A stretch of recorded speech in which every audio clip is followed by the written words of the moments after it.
এই ঢাকায় 25 বছর ধরে দেখতেছি কোনোদিনও গ্যাস একটু দেয়নি। কালকে সারা দিন সকালের থেকে একবার রাত 8টা পর্যন্ত, 12টা পর্যন্ত, সরি রাত 12টা পর্যন্ত একটু গ্যাস ছিল না পুরা ঢাকা সিটিতে। হাসিনা চলে যাওয়ার পরেই, ডক্টর ইউনূস ক্ষমতা আসার পরেই গ্যাসের সমস্যা হলো আমাদের বাংলাদেশে। সকালবেলা গ্যাস চলে গেছে, মানুষের খাওয়ার যে কী কষ্ট হচ্ছে, খাবারের কষ্ট হচ্ছে বড় কষ্ট।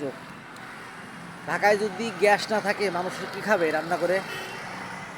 সারাদিন কালকে মানুষ না খাওয়া ছিল। বছরের প্রথম 2025 সাল, মনে হয় আমাদের বাংলাদেশে গ্যাসের সংকট। প্রধানমন্ত্রী শেখ হাসিনাও বলে গেছিলো গ্যাসের সমস্যা দেখা দিবে, তারপরেও সে যখন ক্ষমতায় ছিল কত সুন্দর দেশটা চালিয়েছে। ডক্টর ইউনূস আসার পরে আরও বেশি সমস্যা হচ্ছে, গ্যাস থাকে না, মানুষ খাওয়ার জন্য কষ্ট করে ঢাকায় কাজবাজ করে, সারা বাংলাদেশকে বিদেশের লোকজন আমাদের ঢাকা শহরে আসে। এই সমস্যা বড় সমস্যা। আর আমি ডক্টর ইউনূসকে বলি এই সমস্যা দূর করে দিন।